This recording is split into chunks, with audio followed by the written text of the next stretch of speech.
अस्सलाम वालेकुम। मेरी सੱਸ ने ते बहुत ज़्यादा बीमार ने। मियाँ मेरा मजदूर है, किराए का घर है तो साडी इन्हां दा इलाज वास्ते भी साडे कोल पैसे दी दवाई भी पूरी नहीं हो रही, तो तुहाडी मेहरबानी साडी मदद करो। तो बेटा खानी है, मेरा उल्टियाँ मोशन नहीं रुकते, मैं कुछ खा नहीं सकती, कोल खान वास्ते आई नहीं कुछ, इन्नी को गरीबी है, दवाई नहीं लिया सकते असी। किन्ने दिन हो मेरे, कितनी देर हो चली बीमार, उधर मैं बीमार हाँ। मैं जी चीज़ खा ला मेरे उल्टियाँ मोशन नहीं रुकते। गरीब आदमी दवाई ले जगह मेरे बच्चे नहीं बेचारे, तो मदद करो, थोड़ी मेहरबानी है मेरे पुत्रों।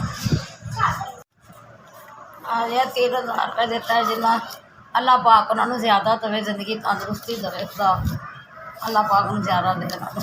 हाँ जी, अज जिन्हें मेरे बेवा औरत को 3000 भेजा, अल्लाह पाक उन्होंने ज़्यादा दवे, जिंदगी दवे, तंदुरुस्ती दवे, खुशियाँ अल्लाह पाक बहाए ने अपने बच्चों दियाँ अपनियां भी।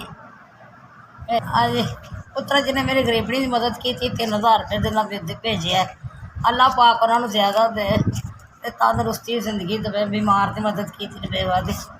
आज SVS बड़ी मेहरबानी है, थोड़ी मैंने 3000 तो सब पहुँचाया है, तुहानू अल्लाह पाक ज़्यादा दे भरावो, अल्लाह पाक करे।